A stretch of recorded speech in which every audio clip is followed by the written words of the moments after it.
السلام علیکم ورحمۃ اللہ وبرکاتہ۔ عازمین حج و عمرہ کا استقبال کرتے یہ کبوتر اتنے خاص کیوں ہیں؟ مکہ مکرمہ کی عظیم الشان مسجد حرام میں جیسے ہی عمرے اور حج کی زائرین داخل ہوتے ہیں تو کبوتروں کا ایک جھنڈ اپنے پھڑپھڑاتے ہوئے پروں سے ان کا پرتپاک استقبال کرتے ہیں۔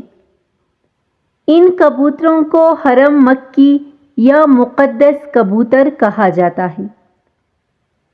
گردن ان کے نزدیک نیلے یا سبز مائل پروں والے یہ کبوتر خاص اہمیت کے حامل ہیں۔ متعمرین ثواب کی نیت سے انہیں اکثر دانہ ڈالتے ہوئے بھی دکھائی دیتے ہیں، جبکہ عازمین حج و عمرہ ہوں یا کوئی اور، کسی کو بھی ان کا شکار کرنے کی اجازت نہیں ہے۔ اگر کوئی ان کا شکار یا انہیں قتل کرتا ہے تو ایسی صورت میں اس پر فدیہ یا جرمانہ واجب ہے۔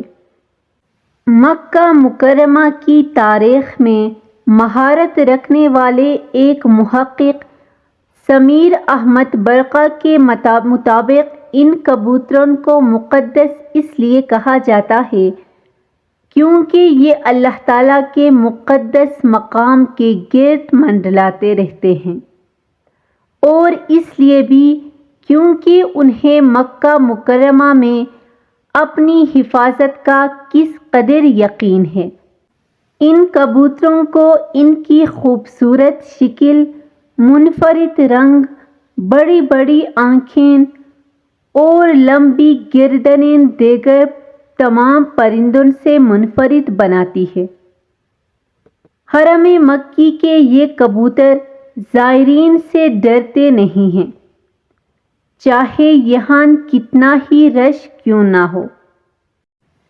سمیر احمد برقہ کے مطابق ان کبوتروں کو نقصان پہنچانے کی حرمت اس امر سے وابستہ ہے کہ یہ ان کبوتروں کی نسل سے ہیں جنہوں نے رسول اللہ صلی اللہ علیہ وآلہ وسلم کے غار ثور میں قیام کے دوران غار کے دروازے پر گھونسلے بنا ڈالے تھے۔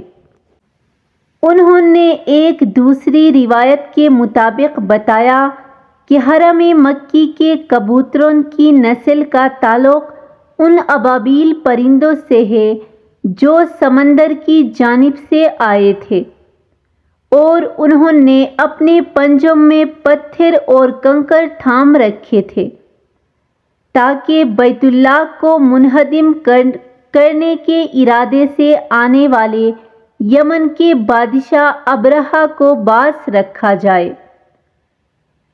سمیر احمد برقہ کے مطابق اس حوالے سے ایک تیسری روایت میں مشہور طوفان کی کہانی بھی ملتی ہے، اور حضرت نوح علیہ السلام نے اس پرندے کو زمین اور اس کی خشکی کو دریافت کرنے کے واسطے استعمال کیا تھا۔ اس طرح یہ پرندہ دنیا بھر میں امن کی علامت بن گیا۔ ذو الحجہ کے ابتدائی 5 دنوں میں کبوتروں کے جھنڈ مکہ مکرمہ کی جانب آتے ہیں اور پھر مہینے کے درمیان ایک مرتبہ پھر مدینہ منورہ لوٹ جاتے ہیں۔ حرمت والے کبوتر خانہ کعبہ یا اس کے اطراف میں رفع حاجت نہیں کرتے، جس کی وجہ سے انہیں حجاج اور نگہبان دونوں کی طرف سے پذیرائی ملتی ہے۔ ان کبوتروں اور زائرین کے درمیان محبت کا یہ رشتہ سینکڑوں سال پرانا ہے۔ اگر میری ویڈیو اچھی لگی ہو تو اس چینل کو سبسکرائب کرنا مت بھولیے گا۔ جزاک اللہ۔